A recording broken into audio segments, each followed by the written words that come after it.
talking, of course, about the French Revolution. It began on July 14th, 1789, with the storming of the Bastille prison, Bastille Day. That's Independence Day for the French. By the way, if you're an American, July 14th, that is the best day to be dining at a French restaurant because the waiters will be very nice to you.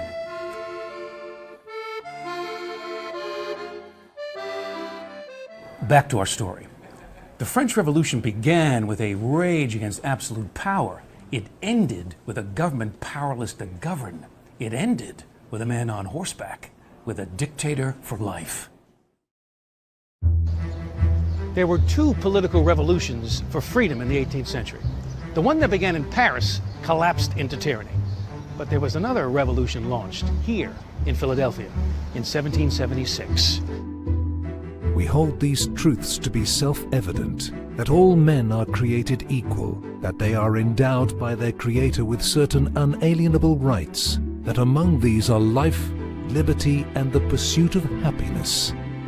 For the first time in history, a political revolution declares, yes, declares, the natural rights and equality of every human being.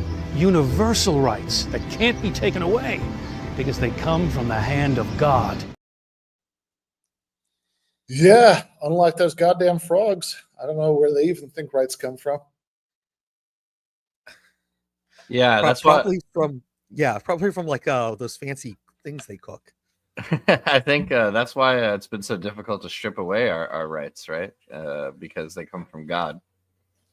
Yeah, no, exactly. Also, I will note that his recitation of the revolutions of the 18th century seems to have missed one. So there's also Haiti, right? But just putting that out there. In any case, that was, I don't know, some clown. And I am Ben Burgis. This is Give Them an Argument. I am joined, as always, by super producer Jake Appett and by a very talented graphic designer, J. Andrew World. And today is Bastille Day. It is also Andy's birthday, so do a toast at the end of the main show.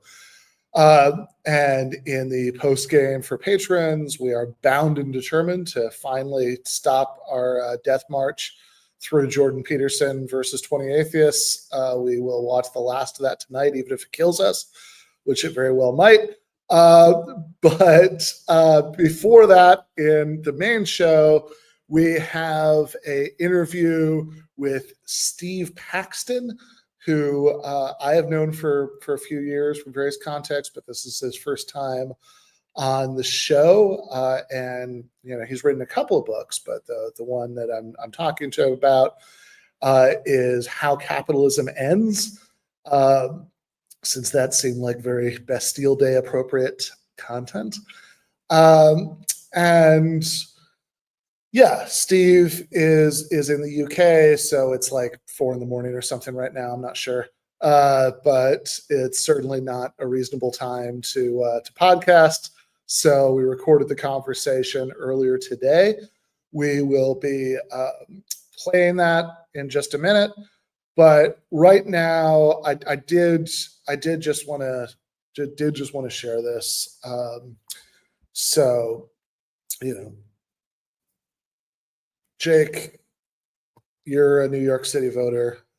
I'm not sure if this is going to impact your vote this November, but your mayor has raised some very serious allegations about the Democratic nominee for mayor. Let's take a quick look at that. Do you think that Mamdani is an anti-Semite? Yes, I do. I think that when you're in the streets, after what we saw took place on October 7th, when you're in the street either the next day or days later and don't immediately denounce it, when you're unwilling to talk about global intifada.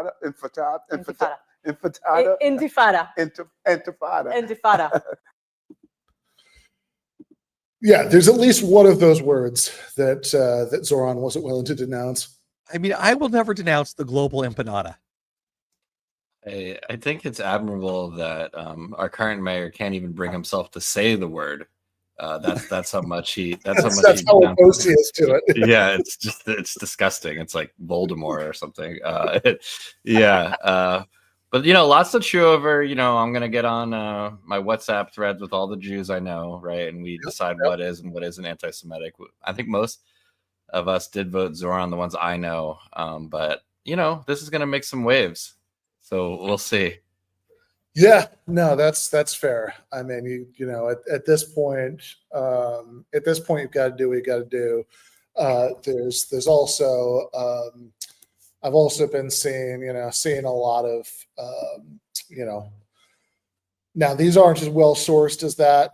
That comes from the mayor. These come from a parody website, but I've also been seeing a lot of disturbing allegations like this one. Eric Adams questions Mamdani's commitment to serving interests of Turkey. Neighbors say Zoran Mamdani borrows household items and never returns them. Zoran Mamdani does not own a car, but he drives us nuts. That was good. That's clever. Yeah, that's clever.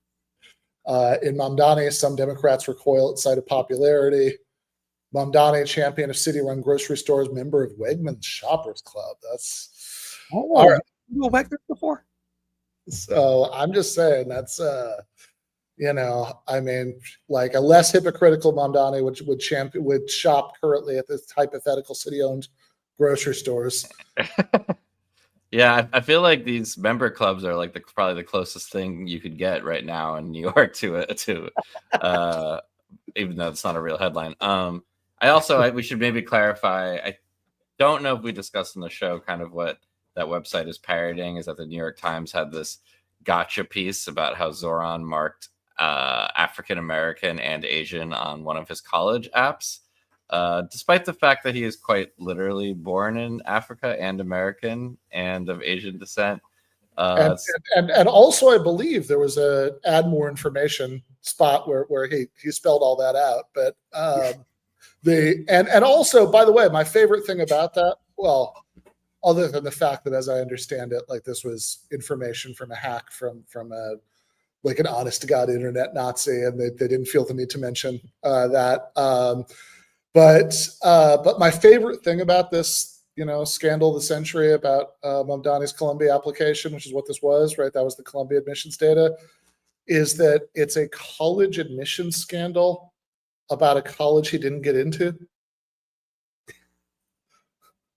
And then I saw, I think it was Rufo or someone was tweeting about how his SATs were like slightly above or like slightly above the low median. Yeah, of like they were trying to say it was like a tiny bit below the average. So obviously he only would have gotten in because he didn't get in also because they thought he was African American in the more common parlance, right? But yeah, it's just there's a lot of ridiculous stuff. But unlike that, global empanada is something to keep an eye on. I mean, if Adams does lose, and maybe we could close on this, I think hopefully they keep interviewing him, right? Because I think he surpassed Trump as like the funniest politician that we currently have. Yeah, no, I think I think so. And this was just off the cuff. I mean, like this is not even his primo material where he prepares rhymes. Yeah. No. Well, I'm never gonna get over. I've had the experience of showing people that quote where he's like, "This is a very complicated city." Like you could anything from I'm paraphrasing, but anything from a small business opening to planes flying into the Twin Towers could happen. Do you remember that quote? Oh my gosh, he said. And then I was actually talking to my friend who like really tries not to like give in to like bias, and he's like, "But I'm sure the question must have made it more relevant." And I looked up the question, and it was actually a New Year's Eve related interview, and they said, can you please define this year in one word? And he said, New York City. And then he elaborated to that. So he was given a complete political softball and just brought up 9/11 in a really weird way. So I'll miss him if he that is actually amazing. So I should say also this is here we go. I don't think we mentioned this before, and it's just very, very, very good. This is was this okay? So this was last week, but I don't think we caught it for the show. That was last Monday. Mayor Adams tweeted so Zoran in 2020, so 5 years ago, Zoran had tweeted each according to their need, each according to their ability. And Eric Adams tweeted Karl Marx. And just in case anybody didn't know who Karl Marx was, author of the Communist Manifesto, right? So, just in case the name Karl Marx didn't do it. And there are many amazing things about this, but my favorite is if you click onto the context of Zoran saying each according to their need, each according to their ability. Right? Here's the context. Oh, God damn it. Okay. It's you can no longer see it, but the person made their post private, but it was a jokey back and forth about how many Twitter followers he had and this other guy had, and how he was gonna redistribute some of his Twitter followers to him by recommending his account, and Zoran responded from each according to their ability and each according to their needs. So it was literally joking back and forth about Twitter clout, which is like at the very least, if you're going to do that, do it as the screen share. Right. Oh, here we go. I got it. So somebody kept a screenshot of it. So here. I just want to add the Eric Adams thing. If you go into the quote tweet section, people, that is like some of the funniest stuff you'll ever see on Twitter. So here we go. This is the context that Aaron Taub says, can we please help at Zoran Mandami catch up to me in followers? It's just a huge burden having all this clout and needing to use it to help my comrade all the time. To which Zoran responds, each according to their need, each according to their ability. So, that's the, that is maybe funnier than it should be to me, but it is very, very funny to me. So that's what you get for riffing with guys like us in New York. It's going to come back to bite you one day. They're not, the riff is going to be taken out of context. So if you're you have political aspirations and, some DSA nerds start riffing with you, just, know that it's going to be completely taken out of context. Just be like, not today, Satan. Exactly. All right. Well, on that note, let's go to the main event interview, which I probably start out by saying all the stuff I just said a minute ago to set it up. But we are going to watch this, and then we will be back for a minute with the guys at the end of the main show. Celebrate Andy's birthday, and then we will go to the post game for patrons. All right. I am now joined by Steve Paxton, who is a first-time guest on this show, although I've known him for several years at this point.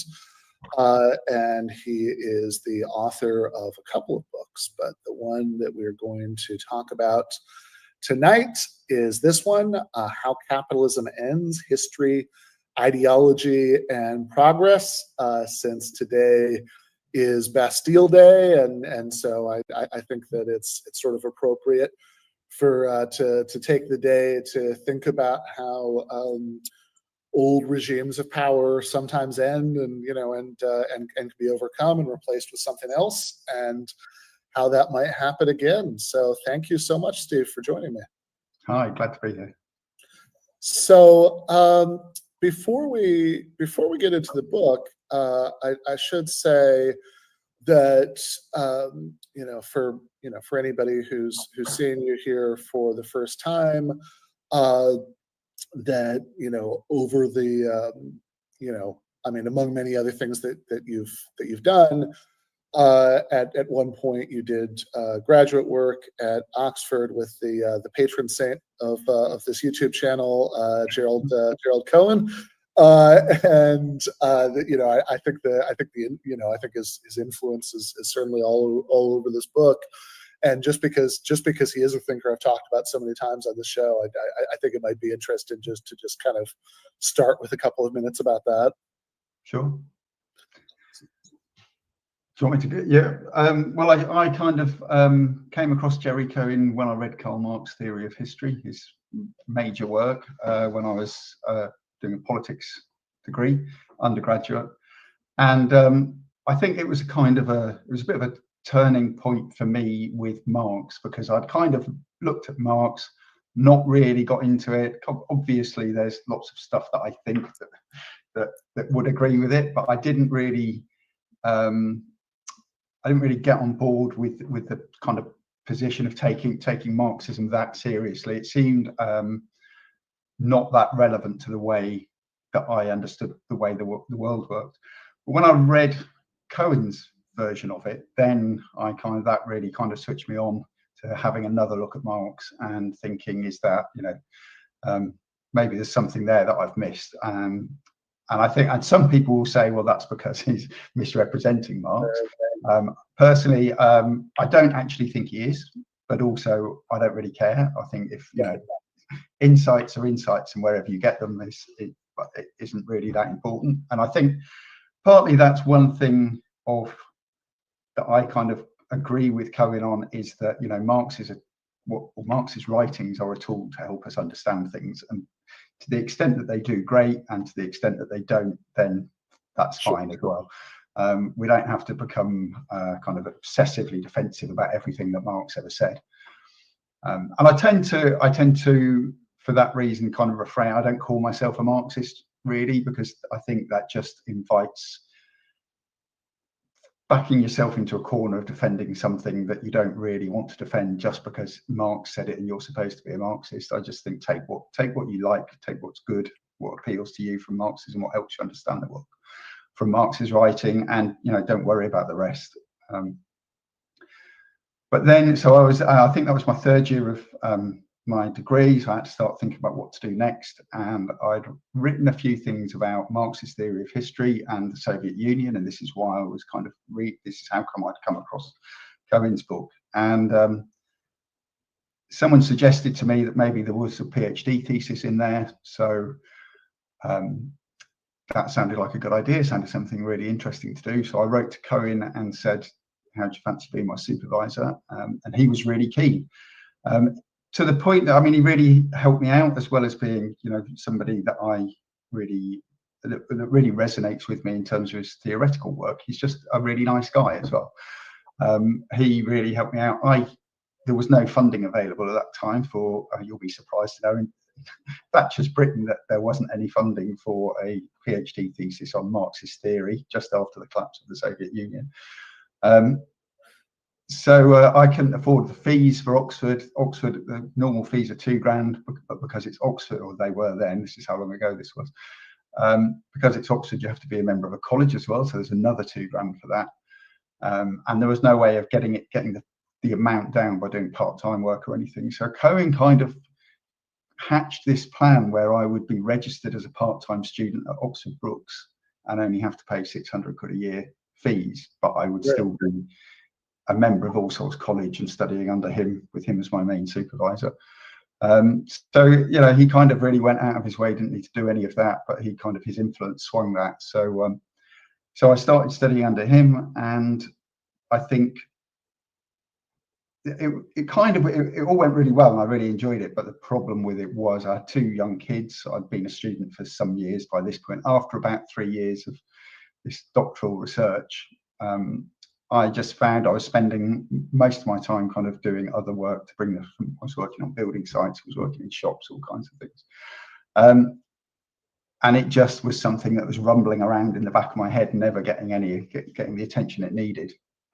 And I kind of felt like, even when I was spending time with my kids and stuff, there's this thing there. And I wasn't really present in my life because I just wanted to get this thing done. But so I just thought I'll take a break from that and come back to it later. And coming back to it later was when I wrote Unlearning Marx, kind of maybe 25 years after that, which is basically that thesis from my graduate research days with Jerry Cohen. Yeah, and it is kind of funny that you said that Cohen was first on your radar because of Karl Marx's theory of history, because you show up at a footnote in the Sure. 2000 edition Yeah. of Karl Marx's theory of history, which because of this sort of core claim that you go on to defend in Unlearning Marx, and that comes up a bit in chapter 1 of the book, of this book, right, that we're talking about, how capitalism ends. And so I think in broad strokes, a very widely held view is that the collapse of the Soviet Union was a empirical refutation of Marxism, and your view is exactly the opposite of that. Sure. Yeah, I mean, I think if you kind of take Marx's theory of history seriously, if you actually read Marx's theory of history, which, although as you say, it's a very widespread view that the collapse of the Soviet Union refutes Marx, most of the people that think that haven't read any Marx. But if you actually read it and you take his theory of history seriously, then clearly, I mean, there's kind of two stages to the argument there. The first one is that it's very clear from Marx's theory of history that there are material preconditions that must be in place before socialism can succeed. Not before a socialist revolution can happen. You could have a socialist kind of a revolt and a seizure of power, but for that to succeed and to become a socialist society, there have to be certain conditions in place, and those conditions were not in place in Russia in 1917. The footnote you refer to is a kind of a little get-out clause that you have, which was that if a revolution happens in a backward country, if it provides the spark for revolutions in more advanced countries, then it might survive because it will be able to access these material conditions from those countries. But I mean, it's pretty unequivocal in several places. It's not just something he happens to say once. I mean, as you know, he wrote letters to Russian revolutionaries, to Vera Zajilik. He included that specific reference about sparking other revolutions in more advanced economies as a specific reference to Russia in I think the second edition of the Russian translation of the Communist Manifesto. So it's really, and he's really clear that if you try and do socialism without those material conditions, it's not going to succeed. And the fact that it didn't succeed vindicates that. I can't, there isn't a way that you can look at that and say it proves Marx wrong, because it clearly just proves him right, at least in that aspect. There's a second component then to both to the thesis I was working on with Jerry Cohen and to Unlearning Marx, which is that I've argued there that the Soviet period and the immediate precursor to that, so from the 1860s with the emancipation of the serfs in Russia up to the 1990s, kind of represent Russia's bourgeois revolution. That's its capitalist revolution, which is kind of trivially true in one sense, in that before that it was feudalism and after that it was capitalism. So whatever happened in that period, that was a transition from feudalism to capitalism.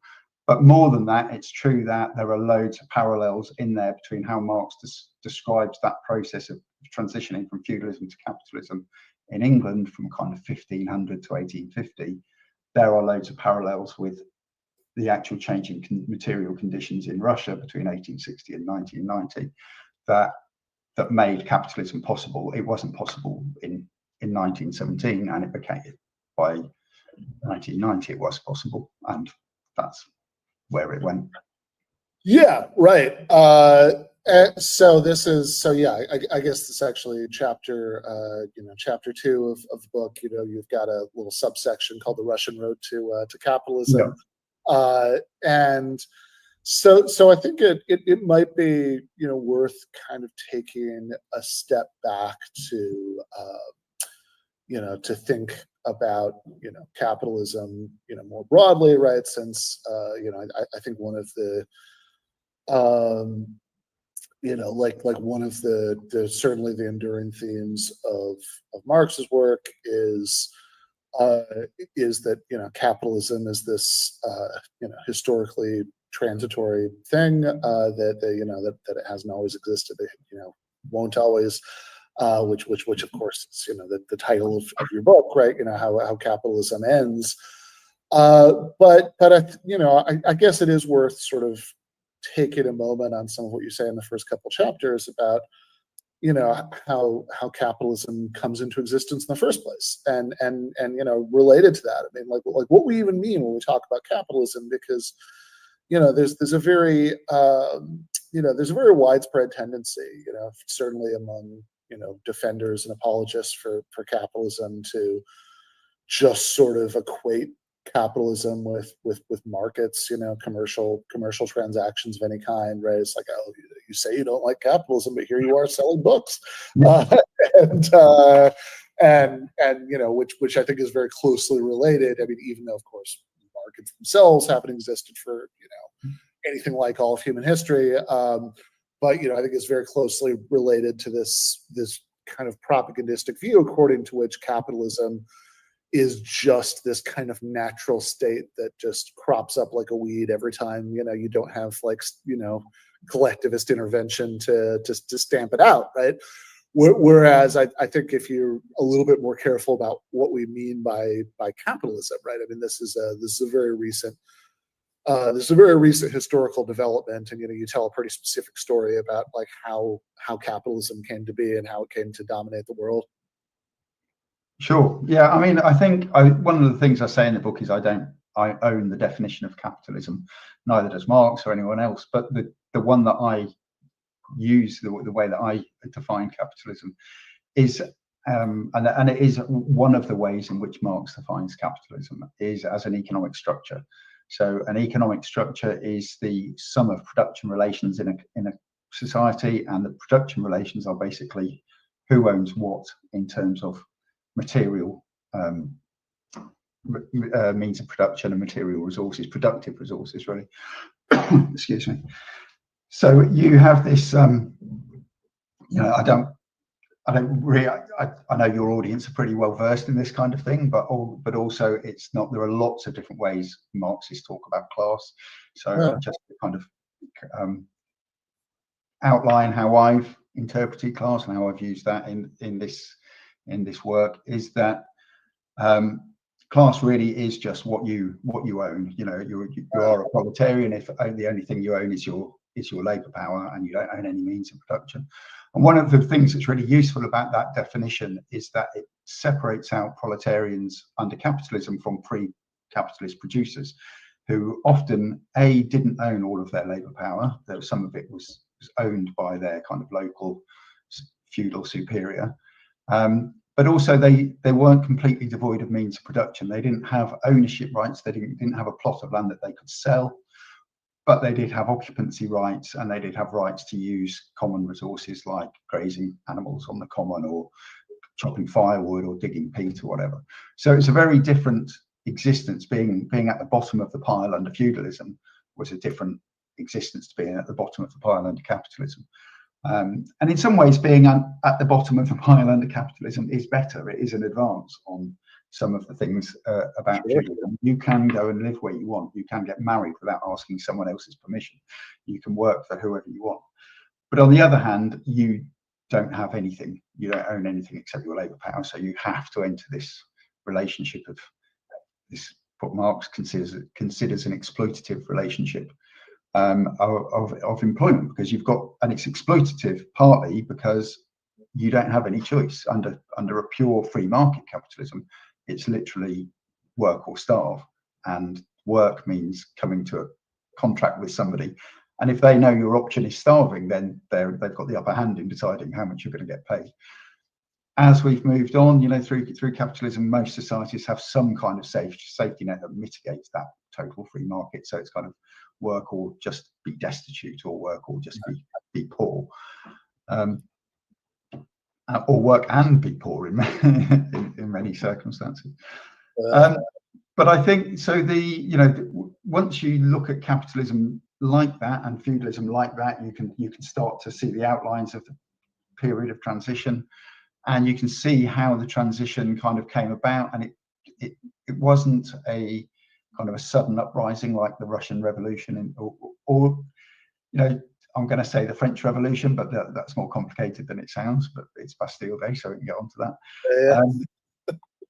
Or the English Civil War. So Christopher Hill in the 1930s wrote a book called The English Revolution, and he was, as a Marxist, saying, look, the English Civil War, that's our revolution. It's the same thing as the French Revolution.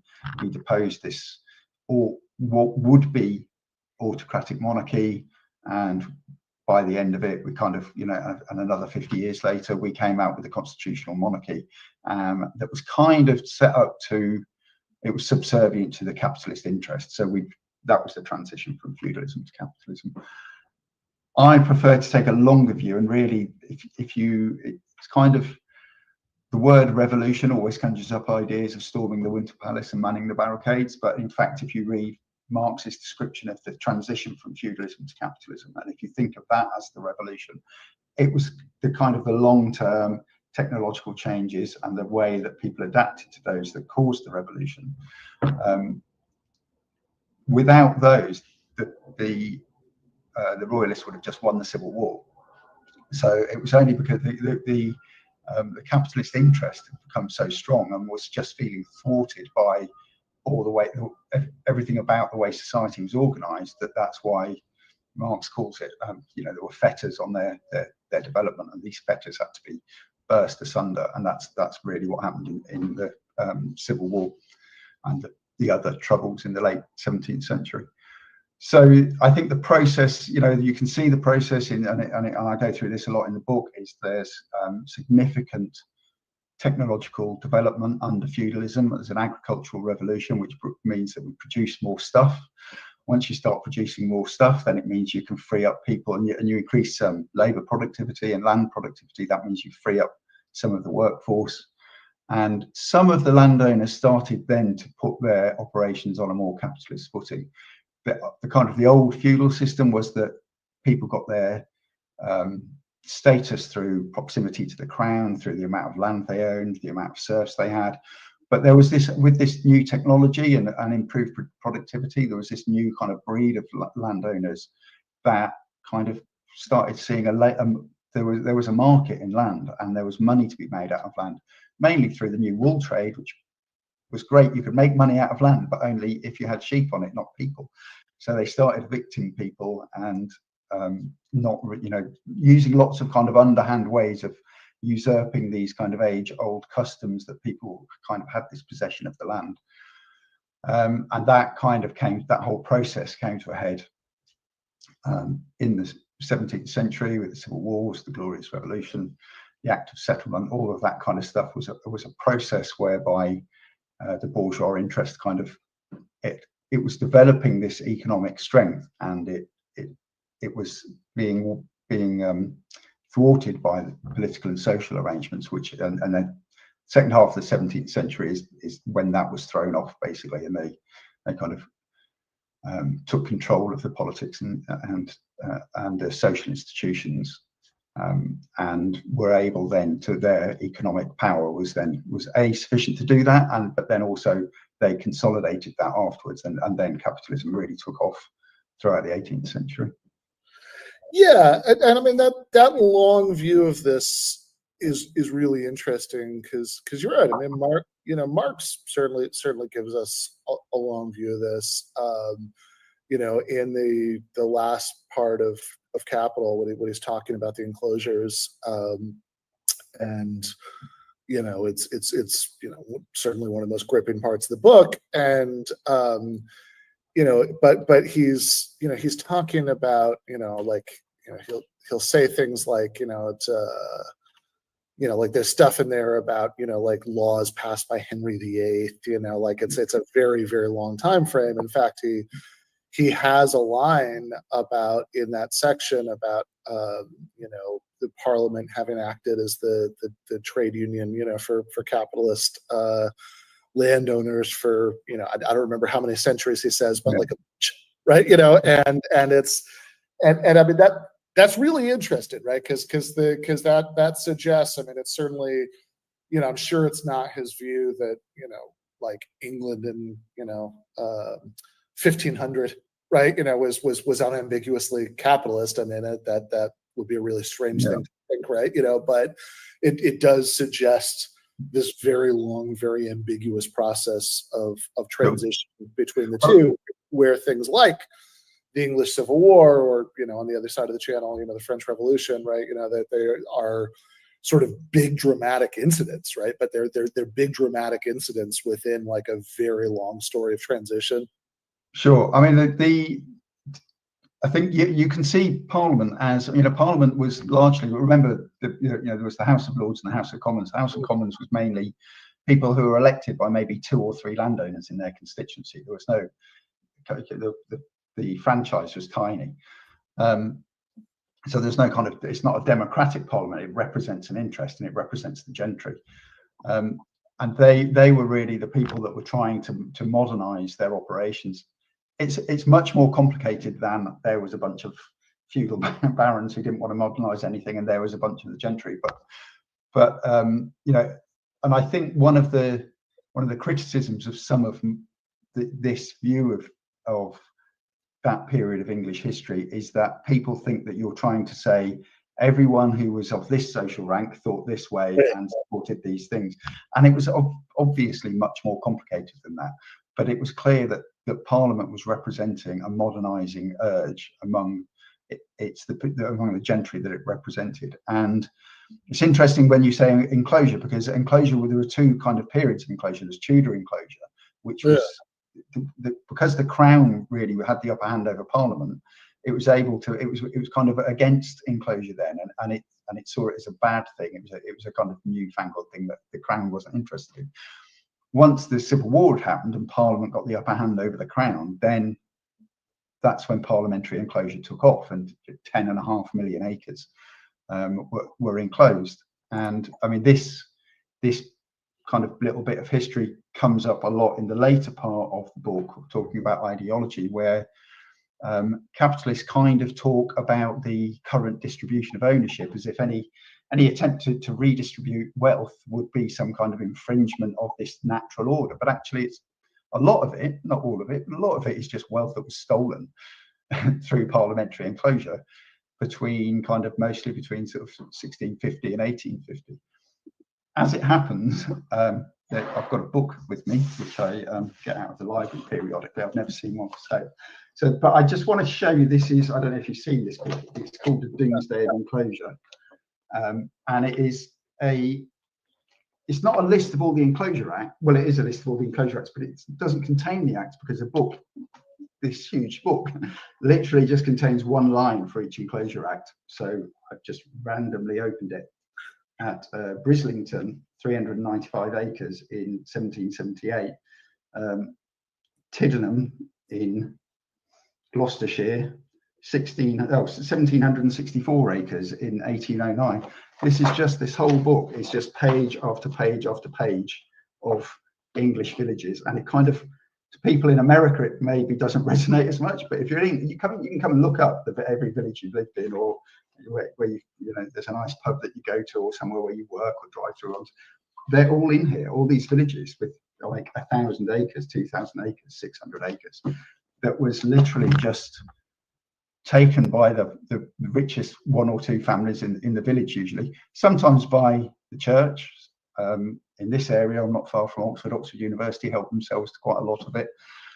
There's a village I used to live in that had a road called New Road, and I just assumed, well, that was the new one that they built. But actually, when I looked at the Enclosure Act, it turned out that New College, Oxford, had basically stolen all the land in 1783, and New Road, I'm guessing, went up the side of that. So I'm guessing New Road was named after after that particular part of the scam.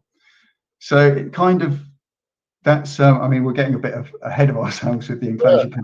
That's really the consolidation period of capitalism. That's after the capitalist interest has seized kind of this control of the state, really, by making Parliament more powerful than the Crown. That's when this really took off, and basically every landowner just went to Parliament and said, all this land that's around, can I just have that?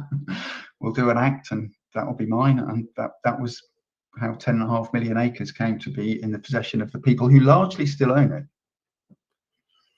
Right. Yeah, that last point is that last point is fascinating, right? What we think of as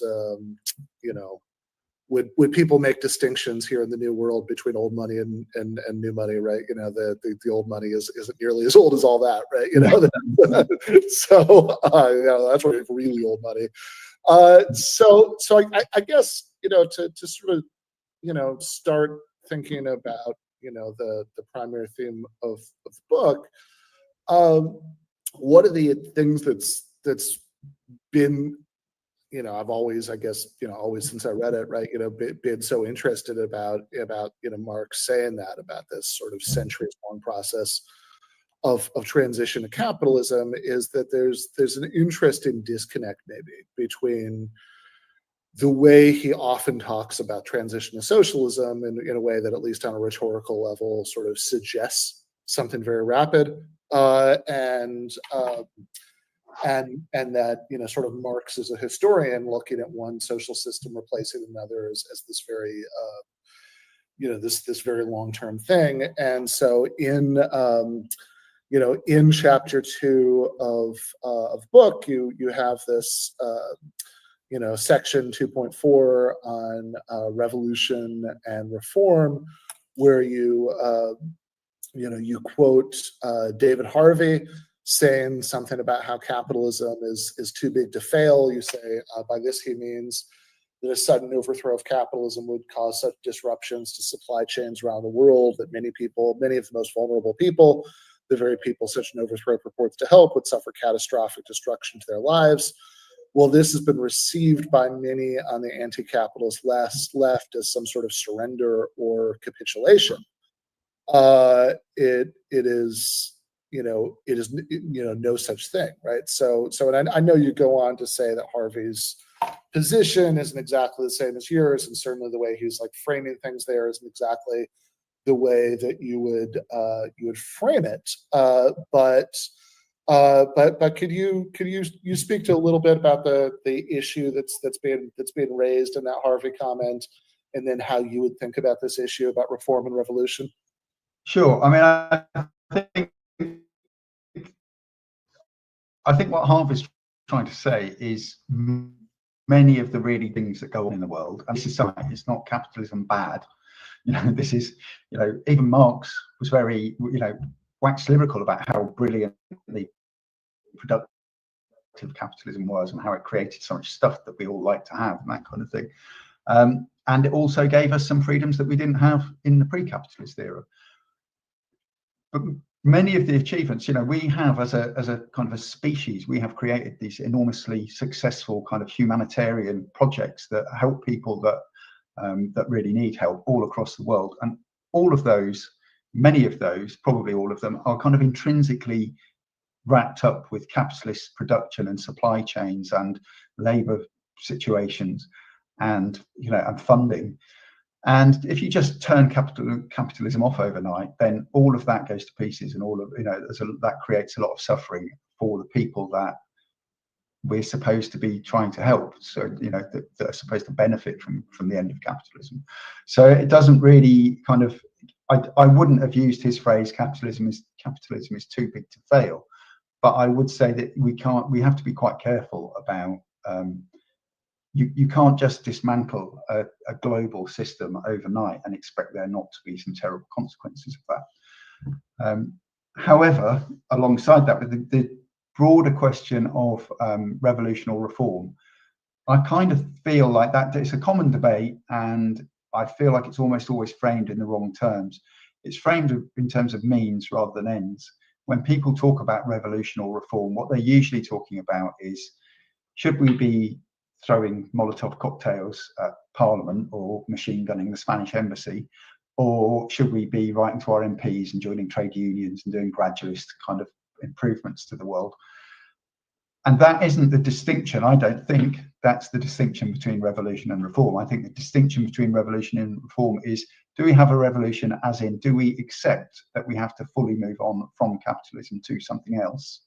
Or do we, reformism is, we think that capitalism can be reformed and we can stay within capitalism, but just make the tax system more progressive and improve the welfare state and, you know, make race relations legislation work better and things like that. And I think, you know, socialists don't think the latter. Socialists don't think that you can do all that within the capitalist paradigm.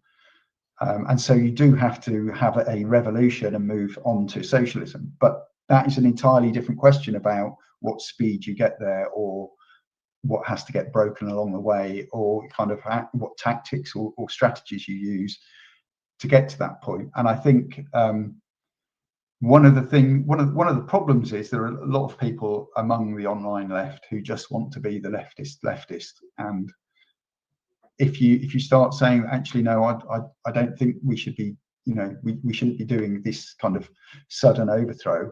Apart from the fact that actually it's not going to work, is it? Because look at the US military, look at the UK military.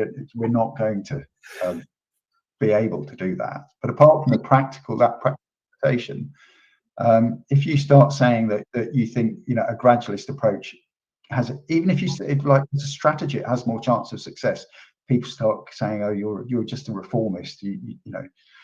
And I don't think we look at that correctly. I think you're a reformist if you want to keep capitalism and change the tax system or whatever. But if you're a socialist, you want to get rid of capitalism, but that doesn't mean you necessarily want to be banging the barricades and, you know, storming the Bastille. I think I was just going to say as well, I think something I say in the book is, I think some people view there's two attacks on Harvey for that, and presumably those will be the same on my position, which is one, oh, you're wrong, and two, that's not what Marx thought. And I'm really only interested in whether it's right or wrong in terms of a strategy or a way of understanding the world.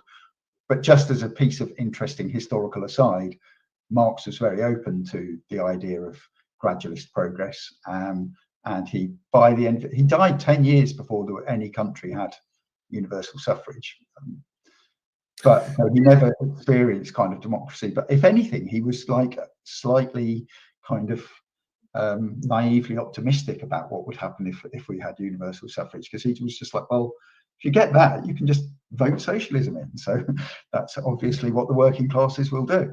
So why would you take it? Why would you try having a kind of a very risky and dangerous uprising when you could just get it by voting for it? He was very open to that.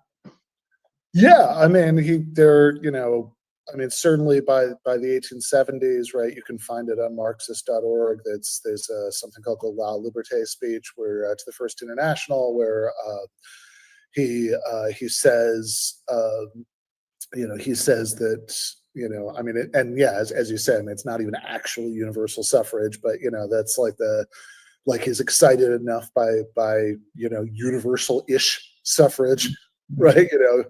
Universal-ish male suffrage, right? I mean, that's what we're talking about at that point, right? Coming about in countries like the UK and the US, that that he says, okay, in continental Europe, you have to do armed uprisings. There's nothing for it, right? Because continental Europe at that point, was a bunch of despotic monarchies. But he says that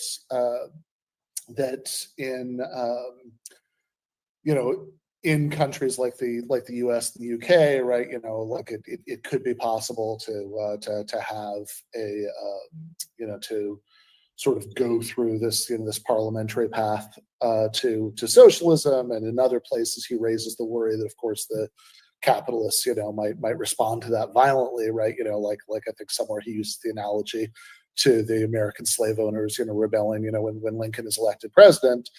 but he does seem to at least want to try, the parliamentary path in the countries where there's enough universal suffrage for that to make sense to him. But I think the larger point you're making here, I mean, this is what you just said, but just to kind of recap it, that if reform, that reform versus revolution, if the ultimate question, if the question we're asking, right, like, I mean, if it's just like reforms, yay or nay, right, like do nothing until you've achieved collective ownership of the means of production, then that's very unsympathetic to anybody with the do nothing position, right? I'd like, if nothing else, I'd like people to I'd like Americans to have healthcare. I'd like I'd like you guys to have public ownership of the railways again. All that stuff, right? That's like the and certainly is going to be relevant to the sort of future strength of any kind of workers movement. But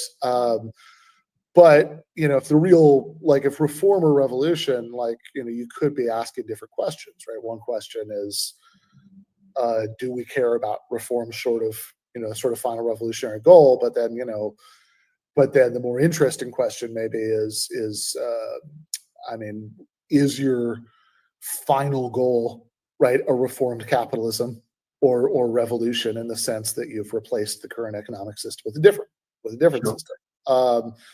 And you obviously, it's not much of a spoiler. The book is called How Capitalism Ends.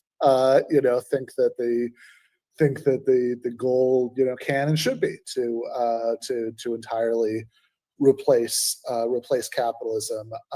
And so in chapter 3, which is called Capitalism Undone, the first section of the chapter is called Does Capitalism Still Work? Which I think to many ears would sound like a strange question, right? That of course they're, I mean, anytime you're going to ask if something works, you have to ask for what purpose, right? Does it work and doing what, right? And of course socialists have always argued that capitalism produces all sorts of equality and misery and et cetera, right? But there are certainly some fairly straightforward ways of understanding the question, does capitalism work, where it just would probably feel like, to most people, like the answer is yes, obviously, right? That capitalism works in the sense that that it's this marvelously productive economic machine that if anything is more marvelously efficient now than ever, right? So I know your view is that that there is an important sense in which it doesn't work, and I know this is also going to tie into a story about automation and artificial intelligence. So take me through that. Sure. Okay. So I think, obviously, does it work? Has it ever worked? In some ways, capitalism hasn't worked. There are lots of victims of capitalism. There are lots of things that it doesn't do. What it has done is, straight out of Marx, is that it's massively increased productive capacity, and it's done that because there's been an overlap between what makes capitalists rich and what increases productive capacity, and part of that overlap is by providing things that people want. Henry Ford didn't want to make cars, he wanted to make money. The best way to make money was to make a better car than Chrysler or whoever else. And so capitalists have been engaged in this attempt to try and make the best products that we could possibly want, and then we'll buy them from them, and then they'll get rich. And part of that mechanism is that we get things that we want. The drawbacks of that, obviously, are means the people who get what they want are the people who've got some money to pay for it in the first place. Capitalism doesn't care about satisfying the needs of people who don't have any money to pay for anything. That's not on the agenda at all. But the outcomes have been sufficiently broad that it's kind of One, it has allowed this enormous creation of this enormous productive capacity that we have, where we now have enough stuff. There is plenty of stuff and plenty of capacity for making stuff. But what I think one of the things that's broken is that it's now there are a number of things that are happening that mean we've now got to a point, and this is partly because of technological development, we've now got to a point where the best way to make money isn't to make something that people want to buy. It's maybe to speculate in futures markets. These things have always been around, but they've been a relatively smaller part of the economy. And manufacturing and producing things and growing food and feeding people has been a way that many capitalists have just got rich, and many people have been fed. And I think one of the things that has made capitalism so resilient is that many people's lives have got better than their parents. It's not uncommon for people in the world to be having better material conditions than their parents experienced. Or certainly that has been the case for the last few hundred years. But actually, we're now getting to the point where kids are having less. Somebody in their 30s probably is having less opportunity than their parents had. And part of that is that this relationship between capitalism, what makes capitalists rich, and what provides something not for everyone, but for a big enough chunk of people to keep the system going, that relationship is coming unstuck. And so we get things like financialization is now a third of GDP in the US. I talk in the book about things like affiliate marketing, which is just numbers moving around. No one is helped by that, but somebody takes a margin out of it. Inbuilt obsolescence has been around for a while, but it's just now becoming insane. It used to be, in the 40s, 50s, 60s, if you were making a fridge, make one that lasts longer than anybody else's. This will give you a good reputation, and people will buy your fridges. Now, just make one that breaks in 2 years, and somebody will have to come and buy another one. Things that can't, I've got a dishwasher that broke, and it's just the pump's gone, but you cannot get to the pump, so you just have to throw it away and buy another dishwasher. So, fast fashion, all this, there's just endless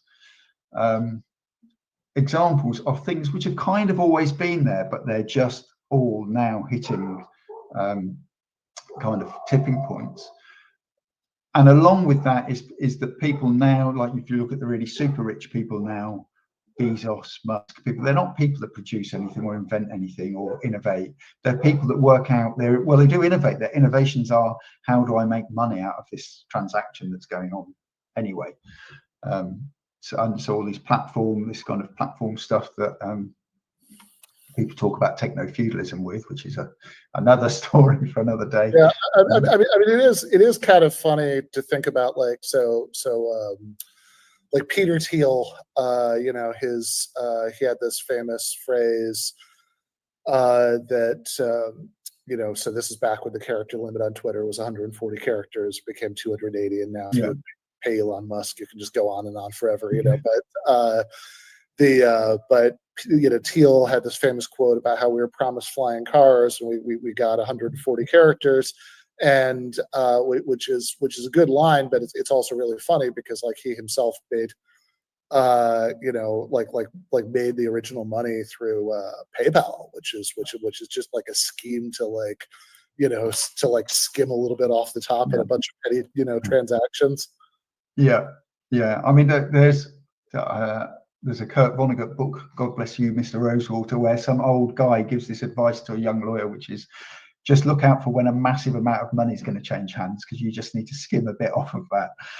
But actually, it's look out for some situation where millions of people are exchanging a small amount of money. You only need to skim a tiny bit off each transaction, and that's the kind of thing that's around all the time. Every time you use your Visa card or whatever, that's exactly what's happening. So I think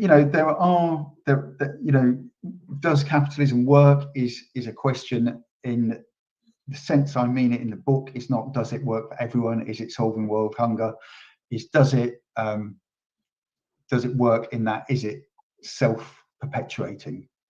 Does it work for the system of capitalism, or are we reaching a point where things are starting to break down and it's the number of people that are happy with their lives under capitalism is not increasing anymore. It's going down, and so there's more opposition to it, and people are starting to look for alternatives. Yeah, and I think it would be interesting also specifically to speak to the AI aspect of this, right? Because traditionally, people, when people thought about automation,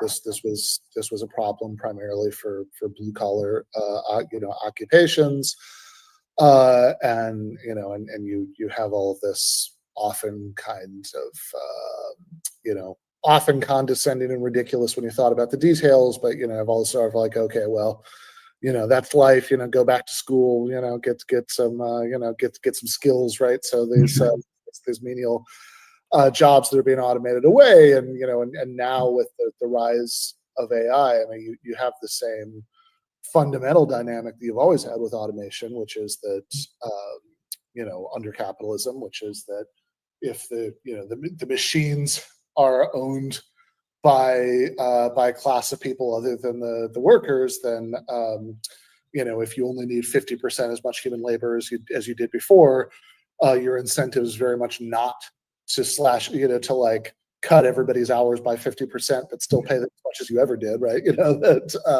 Why would you do that, right? And so you still have the same incentive, but now with the rise of artificial intelligence, this is afflicting like all sorts of middle class career paths. Sure, and I think I think it's important to, like, if we all use AI as if it's one thing, but obviously it's lots of different things. There's the AI that we all get is every time you turn your computer on, something is telling you to do something using AI, your Google search or whatever, or write your essay using AI or something like that, write a novel, whatever. Right. But actually, lots of the kind of the nitty gritty of developments in AI is that it's replacing people in jobs where they're kind of pattern detecting, or and quite highly skilled jobs, from being a radiographer to an architect, whatever. A lot of jobs are becoming much more vulnerable to becoming obsolete because of AI. And I think so. One of the things that I kind of try to say in the book with this is there's this whole new range of people that are now vulnerable to automation. Traditionally, it was, as you say, it was kind of bottom of the pile jobs that got automated out, and now it's hitting a much broader range of people. It's not the case that I'm thinking, oh well, now we have to be concerned. Now Of course, losing their job, but it just is a much bigger number and a much bigger range of people, and also, I guess, it's people who have got a bit more influence and a bit more kind of clout that are now starting to worry about their jobs. But I think one of the things that may be a consequence of this is this kind of, it brings us back together as it kind of reconstitutes the proletariat. right. As I said earlier, the proletarian is defined by the fact that they don't own any means of production, and they sell their labor power, and that's how they get their income. They don't really have any wealth, they just get income and they spend it on stuff, and then that happens every month. There was a lot of stuff in the late 20th century, and it was still big. I mean, I was doing like politics A level in the 1980s. It was a big thing then, that there were all these theorists from the 50s talking about how the working class was becoming stratified. Some people whose parents had been manual workers were now getting office jobs and getting a bit more money and buying their own home and having a washing machine, buying these consumer durables, and then maybe because they felt like they were stakeholders in society, voting Tory. And there was this idea that the working class had become stratified, and I think you can see that that's kind of an obvious process that you can see from kind of the end of World War II up until kind of the end of the 20th century at least. But that is true, that stratification was happening if you view the working class in terms, or what class people are in terms of their size of their house, the amount of their income, what car they drive, how many consumer durables they've got, what their hobbies are, that kind of, all these cultural signifiers about class.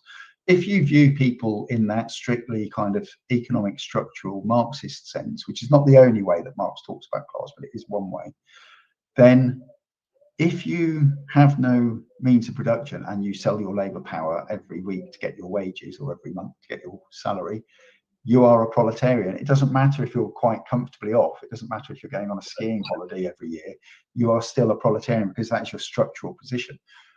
Obviously, those people that are earning loads and having 2 cars and going on skiing holidays don't really culturally and socially have much in common with somebody who's on minimum wage, you know, is really struggling to make ends meet. But if the advances in automation, it's not just AI, there's lots of automation advances as well. If AI and automation starts to threaten the employment of those people that have always done, have traditionally done very well out of the capitalist system, but as earners, not as owners of the means of production, who make, they're not the super rich, but people who just have a nice income. Yeah. If their nice income and all the things that separate them from somebody on minimum wage as a cashier at Tesco's are conditional on their employment, and if their employment becomes vulnerable because somebody's invented a machine to do their job, then actually they suddenly have something that's an interest in common with those people who are cashiers at Tesco's looking at the automatic tools taking their jobs away. And that is actually maybe universal basic income isn't that bad an idea. You know, I used to oppose that, but now I might get made redundant or get thrown on the door because a machine's going to do my job. I quite like the idea of universal basic income or a jobs guarantee or publicly funded housing that you can live in if you don't have very much money. And I kind of feel like there's some value in recognizing that those people that you look at that are earning very good money under capitalism, not people that own the means of production, but people that just have the whatever skills are in demand at the moment, that means they can command a big salary. That big salary is just part of their employment conditions, and most of those people, they're 3 months of unemployment away from their mortgage getting turned off, and them going back to trying to find rented accommodation and finding out what that's like. And the payment on their car's not getting paid, and they have to go and buy an old crappy one for £1,000 from a second-hand dealer. That kind of thing, all those trappings that come with that good income. Most of those people are not equipped to face life without that income, and the threat of that being taken away might kind of give them an interest. It doesn't mean that they're going to be going down the pub, playing dominoes with the guys that kind of work in lower grade jobs like me, but it does mean that they have something that their interests coincide in terms of what policies they might think would be good policies to deal with this potential crisis of unemployment and underemployment driven by automation and AI. Right. So there's an opening there for there's an opening there for kind of left politics that could promote reforms that that might point in an ultimately anti-capitalist direction to appeal to part of the population that in strictly Marxist terms is like, sure, it's the working class, it's always been the working class, whatever, right? But like in sort of cultural terms and sort of self-conception terms, and is middle class, and those are the sort of terms that have often that have often driven the politics of this layer of the population, and and that might change, right? Which creates which creates important openings for left politics. I mean, I think that certainly if you look at I think if you look at the election in New York that just happened with Zoran Mondani, I mean, I think oftentimes the point is exaggerated because I mean, you don't beat Cuomo with 12 points with like 1 million people voting if it's like just knowledge workers voting for you, obviously, right? That like the arithmetic doesn't work. But there's the sort of germ of truth that people are picking up on in these narratives that that you have a lot of people who are sort of in career paths that would be traditionally thought of as middle class, who are voting for this, this sort of a robustly social democratic platform might be explained by some of these trends, and it's as far as it goes, it's a good thing, because it creates openings for us. Sure. I think it's very easy for people to be resentful about people that earn a decent wage, and but most people at whatever kind, and I kind of mix with people at all at all points on the income scale. Well, not right at the top, but most points on the income scale. But most people are just like doing their thing. Most people aren't that interested in politics. Most people are just going to work, earning what the best people aren't going to turn down an extra 10 grand for doing a job that they still like doing. People are just going to earn what they can earn, aren't they? And there is a tendency, I think, from more broadly, I guess, in terms of political ideas, but there's a tendency on the left to demonize people who aren't already on the left. But actually, there aren't enough of us on the left, and we need more people on the left. So maybe we should try talking to them and convincing them of some of these things. Yeah, makes sense to me. Well, in terms of what they're being convinced of, right? In chapters 4 and 5 of the book, you talk about sort of historical, bourgeois ideology, right? The ideology of these liberal revolutions, that we were talking about earlier, and there's the continuity as well as discontinuity between that and what socialists think, right? Because there is within kind of Enlightenment liberalism, right? The ideology of the bourgeois world, right? There is this very basic recognition that is a great departure from everything that came before. That every single person, just by virtue of being a person, has like a status that we should care about, and there are some kind of rights that go with that, and there is some sort of equality of something or other, right? That falls out of that, right? But of course, there are the kinds of differences that you fight civil wars over, like within the ambiguities of that statement, right? Some sort of equality of something. Sure. I think I mean, one of the things is that it's important to recognize that capitalism has this egalitarian impulse. Very limited though it is, it kind of extends only to as far as recognizing that a person is a person and has, as you say, intrinsic equality with other people because of that. In terms of how that comes out under capitalism, that kind of extends only to kind of equality before the law, and eventually kind of one vote in supposedly an equal system. But I think it's important to recognize that there is that. If we think of capitalism as anti-egalitarianism, then capitalists, their argument is just, well, equality is just a terrible idea. You're just trying to create something that isn't that goes against human nature and that kind of thing. In a kind of I don't know, a bit like kind of Animal Farm or Harrison Berger, on that kind of parody of if you're trying to make everything too equal.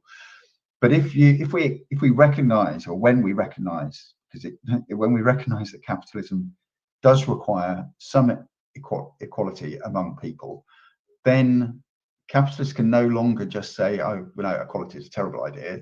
They have to explain why equality is a great idea for them, the bit that suits them, but why it's a terrible idea for the next step, which would be kind of equality of resources and wealth and control of the means of production. So they have to explain, which is they can't explain why we should have equality up to the point that they like it, and then not anymore. So I think it's good to recognize that there is that impulse there. And I mean, the left and right thing as well, I kind of say there are lots of different ways. Again, nobody owns these terms, lots of different ways of looking at them. Maybe a productive way is to take a historical view, look at the original left and right in the French Revolution, the immediate aftermath of the French Revolution, where the left were pro-capitalist and the progress they were trying to do was to overthrow the kind of the feudal past and to introduce the capitalist future. The left now are obviously either anti-capitalist or they want to mitigate the worst excesses of capitalism. So left doesn't really, in that sense, make sense to think of being left-wing as a certain set of policies. When we've gone from being pro-capitalist to being anti-capitalist, you could, maybe it's more productive to look at being left-wing as being kind of part of being in favour of a progressive change. I don't mean progressive as in like, people say that as a kind of an insult, like they use liberal, but I mean a process of change coming out of kind of the system of hierarchy and feudalism and religion and superstition, and through the Enlightenment into rationality and science and more equality.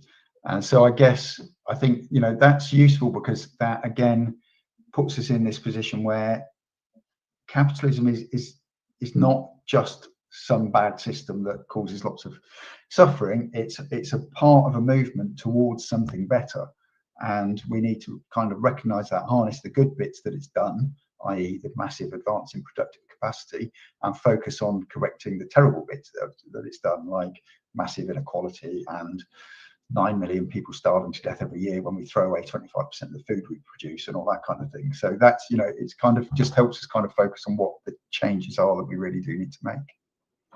Yeah, well, you say that people can't explain why we shouldn't move from, you know, equality before the law, or, you know, equal votes to material equality, but of course they can, because redistribution of wealth violates property rights, and property rights are essentially the same thing as human freedom, right? This is the set of arguments that's tackled in chapter 6 on property and freedom. Sure. Yeah. I mean, the set of arguments, when you wrote your Substack column on it this week, so I won't dwell on it too much. But basically, they're just a set of arguments that are really full of holes, and it's quite. And I noticed somebody, when you promoted that Substack, or you tweeted about that Substack article, somebody said, well, I used to kind of quite like Nozick. I used to think he was better. He was like the best representative of the libertarian set of arguments. But yeah, you're right. It's just full of holes, and they are kind of, when you just actually look at them, they are insanely full of holes. The idea that, it's not Nozick in this one, it's Hayek, is saying that the system of private property is the biggest guarantee of freedom, not just for property owners, but for those who don't own any property. And I'm kind of like, well, how does that work then? How am I more free because you own a factory? How do you know? Surely if some entity that we both subscribe to owned the factory, and that meant I had some kind of control of it, I would be freer than if I just have to go and work there under the conditions that you impose. So, but there's loads of things like that. I think the one that comes up a lot with people is Nozick. I wish more libertarians would do this, but they just assume that it's true, is that every current distribution of wealth is just. They might also say that taxation is theft, but actually pretty much every object in your field of vision, wherever you are, has had some benefit from taxation in it. It was made by people who went to a school that was funded through taxation. It was transported on roads that were funded through taxation. So if taxation is theft, then all of the current distribution of wealth is one that has been at least partly shaped by all these little thefts. So it's not some divine thing that we must at all times protect. It's just a set of circumstances that have come about through history. And the big book on the enclosure is a big chunk of what those circumstances are. But I wish more people would. Nozick does, at least, he makes a serious attempt to say, okay, how, if I say I own this thing, what are the conditions that must have happened for me to own it? And he says it must be something that I have got through a fair transaction. But it can't just be that the last transaction when I bought it. if I've stolen someone's car and I sell it to you, you haven't got it by fair transactions because it's still stolen property. And we're all familiar with these rules about selling stolen property. You can't do that, and it's obvious why not, because if you didn't have that rule, you could just go and steal stuff and then sell it to somebody else, and that would be fine. So Nozick says, okay, well, everything must have this history of just transactions, and right back to when it was originally converted from not being anyone's property to being someone's property. And that is all perfectly reasonable, and it all makes sense, and he's very good at that, except that none of the property, well, not none of the property in the world, but the historical record is so full of holes that we don't know the history of transactions for many things. And those that we do know, we know that there was an unjust transaction in there somewhere, that they were won through warfare, or conquer, or enclosure. Yeah, your big book of enclosures, yeah. And honestly, I mean, this is that history. I mean, as awful as it is, I mean, that is downright cozy and consensual compared to the economic history of the New World, right? Where we built up our economy with slavery on land stolen from genocide victims, right? I mean, that's so it's like this has always been something that's really struck me about Nozick's theory, because I think maybe one sort of schematic way to think about it is like, okay, what do we care about, right? Like, do we care about what distribution of goods you end up with, or do we care about how you got there? And if we care about what distribution of goods that we end up with, I mean, that's then it's like, my God, right? I mean, like the 26 people own as much wealth as half of the human race, right? It's extraordinarily hard to justify that. And Nozick is a very smart guy. In fact, I'm inclined to agree with that tweet you were talking about from Tony Arnett. I'm inclined to agree with both halves. That he said he used to think Nozick was the best case. No, Nozick is the best case for this, right? It's still a terrible set of arguments. Yeah, it's still a terrible argument, right? I mean, I think I think Nozick is both a very good writer and makes all sorts of very clever points along the way. I just think that like the core of the argument is bad, and so it's like, so Nozick is smart enough to realize it's like, well, I'm never going to justify this if what matters is what you end up with, right? Yeah. So it must matter how you got there. But then the problem is that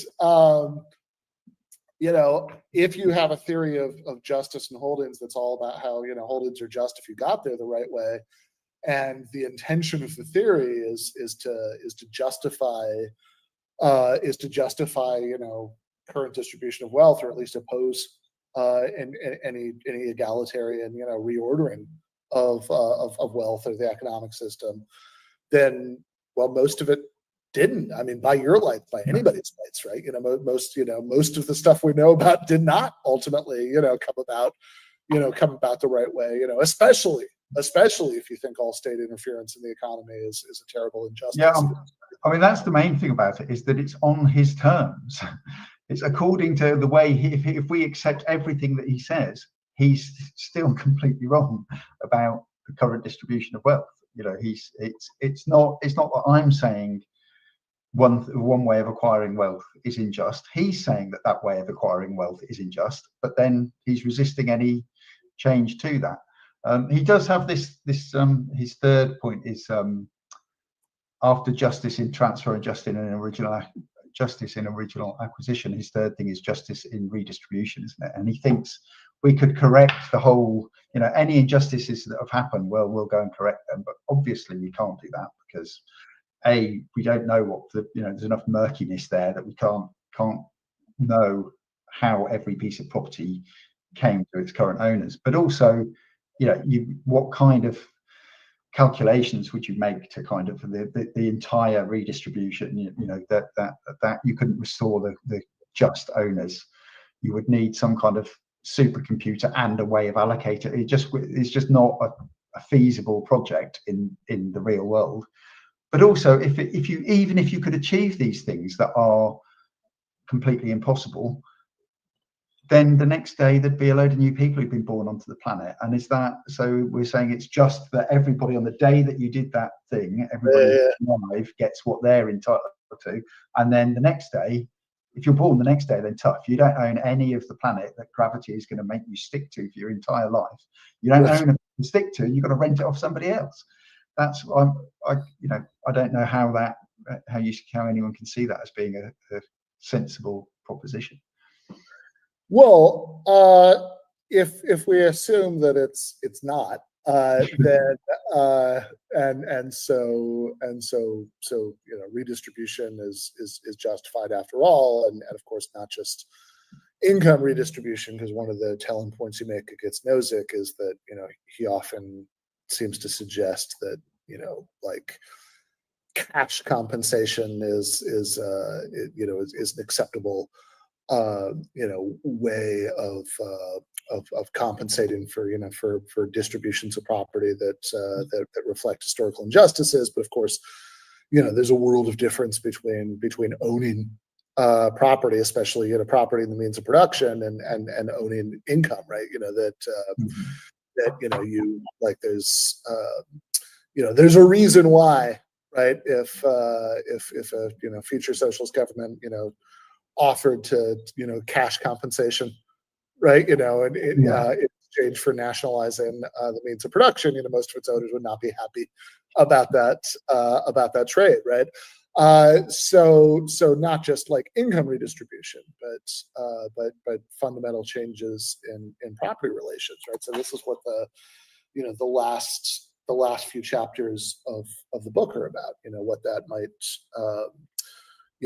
might look like. How that might happen, right? So you tell in chapter 7 is about work, and like one of the subheadings is beyond the labor market. Chapter 8 brings in money, and then chapter 9 is called beyond capitalism, right? So this is really the this is the $1 million question here, right? How do we in fact move beyond capitalism?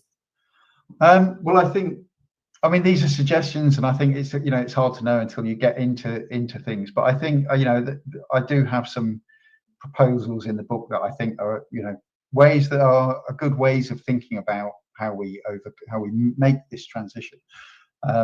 And the context of this is that I I'm a democratic socialist. I think we should elect a government that's going to put these things in place. Democratic, ideally start with a democratic electoral system, which neither of our countries have. Right. But I think one of the things in there is so in the chapter about money, I briefly talk about modern monetary theory, and one of the things that you get from that is that they're very keen on this idea of a jobs guarantee. But the way they talk about a jobs guarantee is that the state should be the employer of last resort. And I think there's a much better way of using a jobs guarantee. So I think the state should provide really good jobs for, at first, possibly a smallish number of people, but this should be a continually expanding project to provide for the state to be the employer of first choice, really. And the reason for that is, if we're trying to get out of a system where most people are exploited because of their employment contracts, so the situation is, the traditional kind of Marxist way of looking at it is that because we don't own any means of production, we don't have any bargaining power, so we take on an unfavourable employment contract, and therefore we're exploited, and people take some of the value of what we make. And the traditional Marxist answer to that is, well, if the problem is we don't have any means of production, then seize the means of production, and that way we can end exploitation. But another way we might look at it is, how about if we end the exploitation, and that makes ownership of the means of production much less attractive. If you can't exploit people through it, and I'm not, I don't think owners of the means of production, I don't think business owners are sitting at home going, oh, how can I exploit a few workers? They don't see it like that. They're just employing people and making a profit. But we're seeing it as people are not getting properly rewarded, then they don't own any means of production. And that is the fact that they don't own any means of production leads to that exploitation. So the state starts offering people really good jobs, good working conditions, proper holidays, progression, educated training in the workplace, progression through a career, reasonable paternity leave and maternity leave, whatever. The state offers those jobs. What that means is, for every sector where the state becomes kind of a big player in offering those jobs, you could start with the nursing homes, care sector, social care sector here, which is an enormous problem. We're paying agencies huge amounts of money to supply underpaid care workers. There aren't enough of them because nobody wants to do it because it's really badly paid. But some people are just sitting there counting the money coming in. But go back to the situation. It's not even, this isn't a pipe dream. This is how it used to be run, and in the not too distant past, the state employs those people and they pay them a decent wage. So without having to go and seize the care homes from the owners of them, what you're doing is making owning a care home become much less attractive, because you've got to pay your workers so much money and give them such good conditions that these massive profits you make are suddenly much less attractive. They're much smaller profits. So it's kind of like the state by providing this kind of employment, and it could start with care homes, but this could reasonably quickly kind of be expanded to lots of different industries. There's a lot of kind of low-hanging fruit in this area. What you're doing is you're making it less attractive to be an exploitative employer. If you're a good employer and you pay your staff a good salary, then you've got nothing to worry about, have you? Because you're already competing on a level playing field with these people. And there's a series of I won't go through them now, but in the book there's a series of objections that capitalists traditionally make to these things. And actually I'm saying, well, but actually you should be liking them. We're just removing one aspect of the history. They always like to say that they would have made all their money. They didn't get it by chance. They didn't get it by underhand means. Well, if we're saying that we're going to make the situation as if you hadn't stolen all the stuff 300 years ago, and therefore people can get paid a decent wage, then you should, if your story about how you got rich is true, then you should still be able to get rich, even though we're now doing this thing. Yeah, don't worry about it. You'll make it all back. I mean, I always thought that one of the really striking moments of I don't know, self-revealing, for like the capitalist system in my lifetime was a few years ago, right? When certainly, in the US, when I'm thinking like kind of mid 2021 here, when the sort of temporary COVID expansions of the welfare state were still in place, and a lot of small employers, a lot of people who owned like franchises, right, they'd own some McDonald's or whatever, were just constantly bitterly complaining. I mean, this is something you heard all the time about how nobody wants to work anymore, right? That this was just a nonstop complaint. And I mean, honestly, really, in terms of the what people were getting from the state, I mean, it was pretty paltry. But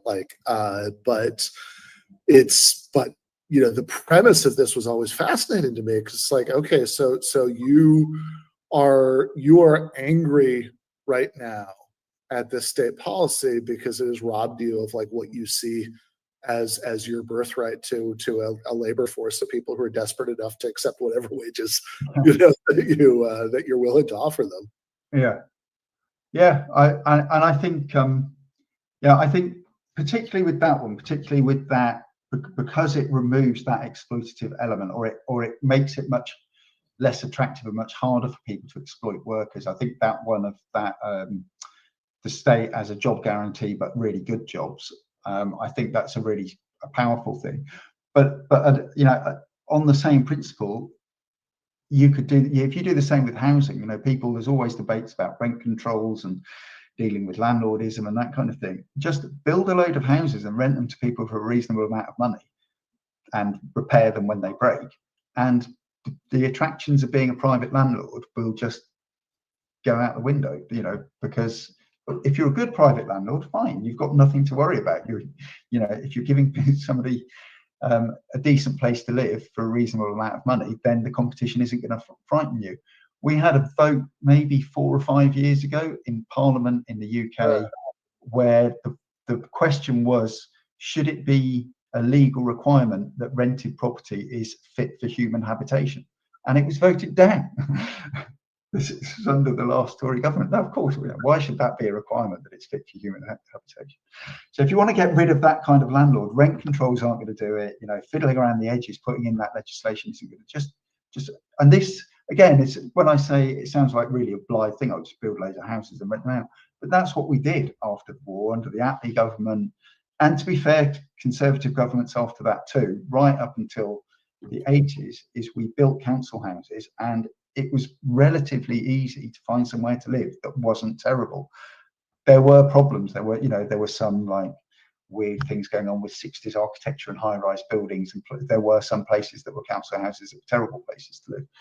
But a bit more care, build places, make them nice, build them where there are jobs, and rent them out and keep them, maintain them. And I think there's something I've said in the book, which is you could even, so what happened with the council houses in Britain is Thatcher she was privatizing everything, and then we had this massive amount of housing stock, so she basically made it very easy to buy your own council house at a knockdown price. Most people think that was partly motivated by the idea that if you've got a mortgage, then you're less likely to be bolshy at work and go on strike, because whereas if you're renting off the council, you get your rent, so you get housing benefit for your rent if you're on strike, or whatever, you can cover that. They're going to be much slower to evict you than a mortgage company. And people then also, they feel like they're stake owners. They've bought a few shares in some of the things she's privatised. They bought their own house. Now they're much more likely to vote Tory than Labour and culturally identify with that kind of programme. Lots of people opposed that. I kind of thought it was all right selling council houses. The one thing that was wrong with it was she expressly forbade the money that was raised by selling council houses to be used to build any more. I think that was the problem with it. Letting people buy their house was fine. The longer you lived in it, the more of a discount you got it for. I think home ownership is fine. Let people own their own houses. It shouldn't be a requirement, but I think one of the things I've said in the book is it wouldn't be that difficult to have a scheme where you could, if you rented a council house, so this is like municipal public housing, you're renting a council house off the local council. There were always schemes where you could move council houses. You could swap with somebody else. You've got a new job somewhere, you went on this list and you swapped your council house in one town for one in another town, or you had another kid and you moved up by a bedroom or whatever it was. If you're doing that, why not, once you've been in the scheme long enough to have paid enough rent that's enough to build another house, then the council says, okay, you've paid for your house, that's your house now. Or what you've paid in rent, we're going to call those mortgage payments. You now own that house. We're going to take that money and build another one somewhere else. And actually, that amount of the house is much cheaper than on the private market, because the council control most of or probably more than half of the value of a house in the UK, at least, is land with planning permission. The council controls the planning permission, so that's something they can get much cheaper than anywhere else. They can borrow money much cheaper than private companies. They don't have shareholders to pay. There's no chance of a default, so they don't have to charge interest rates that cover other people defaulting on the mortgage. There's no chance of a default because it's rent until you finish paying. So it's kind of, it's ideas. Maybe this is a scheme, but I'm not saying, right, this must be our policy. What I'm saying is these are the kinds of ideas that we need to have. These are kind of schemes that we need to kind of look at, which are going to make an actual difference. It's the same, I guess it's the same process that I'm talking about, is how we ended up with the NHS. Nobody had to go and privatise hospitals. Nobody seized hospitals or anything. We just built hospitals that were better than anything that was available. People couldn't afford private health anyway. So the way the NHS was built was that the state just offered a really good healthcare deal. And people loved that, and they still love it, and it's getting privatized now, and no one quite believes how much it's getting privatized and run down. But I think if you kind of come at these things, education, health, housing, and employment, if you move all of those into a footing where the state is guaranteeing you a kind of a minimum, a comfortable minimum experience through those, then the people that are currently trying to exploit you in at least 3 of those areas are going to find it much more difficult. They're not going to like the competition from the state whose aim is to give you the best thing for you, rather than the private person who might kind of incidentally do that if it's going to make them more money, but actually their aim is just to make more money. Right. Yeah. And this is so. I mean, I guess I'm trying to remember here. There's a book by Erical and Wright. It might be How to Be a Capitalist 21st. Anyway, I'm there are several books it could be. I'm not gonna figure out which one, right? But he has a but he loves his 2x2 diagrams, right? And this very famously, right? And this one is he's got these options that are like overthrowing capitalism, for capitalism, one of them is eroding capitalism, right? Right. Which sounds like a lot of what you're talking about here, right? Is finding ways to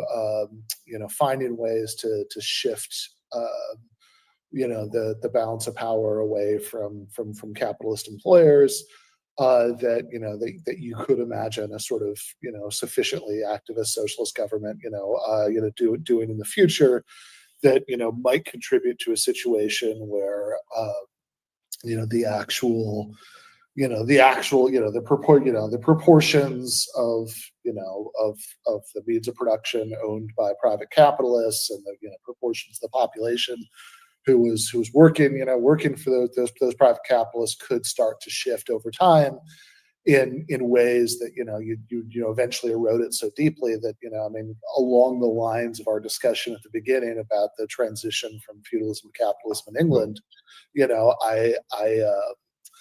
something I've been thinking about for a while is that if we are lucky enough to make it to socialism, I would imagine that future historians will spend a lot of time arguing about exactly when that happened, right?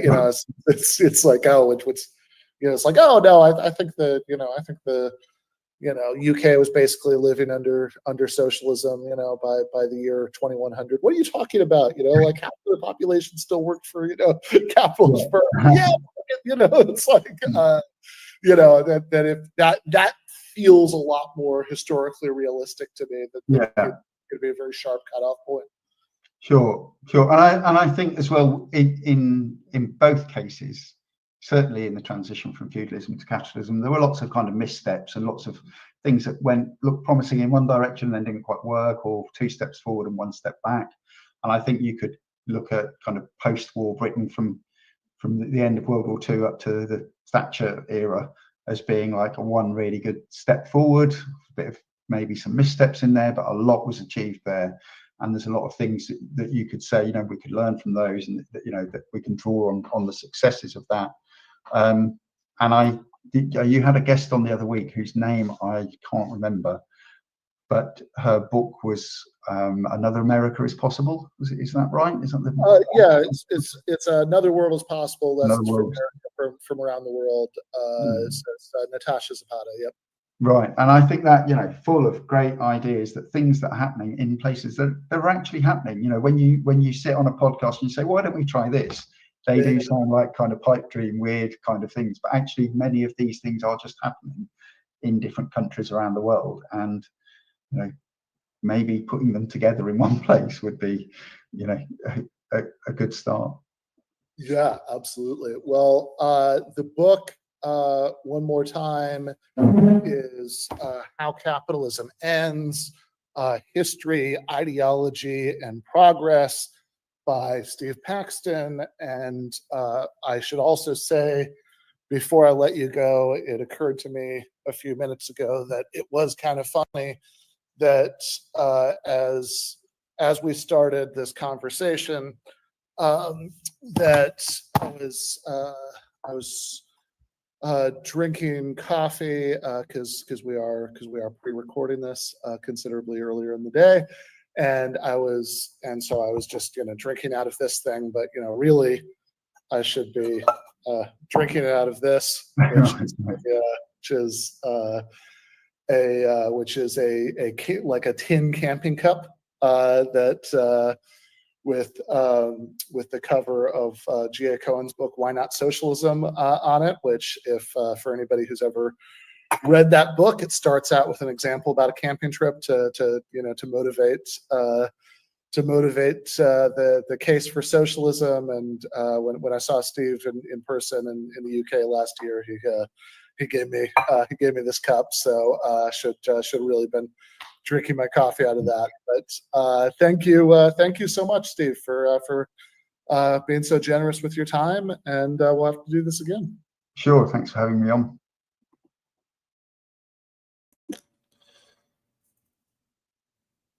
All right. So before we go to the post game for patrons, so it's Bastille Day. It's also Andy's birthday, so this is some Maker's Mark. I'm pretty sure that's what the French revolutionaries drank. We'll Jake look into that, right? Jamie, pull that up. But I have some French liqueur as well on me. Oh, I see that. I recognize that. Yes. Yeah, no, Espelon. Yeah. Exactly. Well, oh, you're muted, Andy. I just got some cheap stuff from the liquor store. That is honestly probably closer to what they were drinking at that time. Yeah. Yeah, I actually did.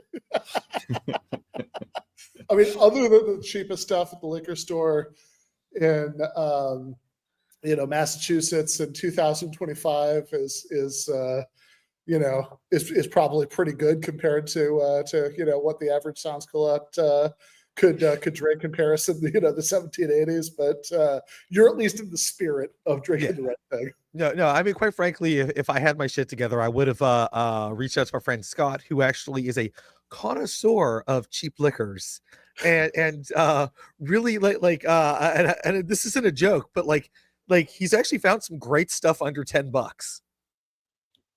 So nice. Yeah. Nice. Well, Liberté, Égalité, Fraternité, Ande.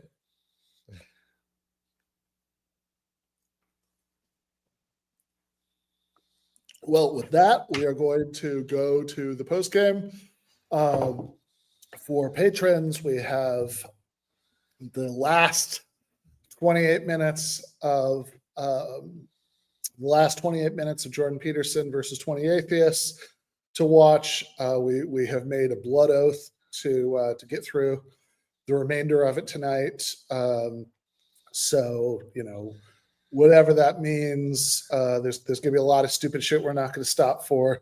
Can Mystery Science Theater 3000 it, but we're not actually stopping the video until until the actual stops between interlocutors.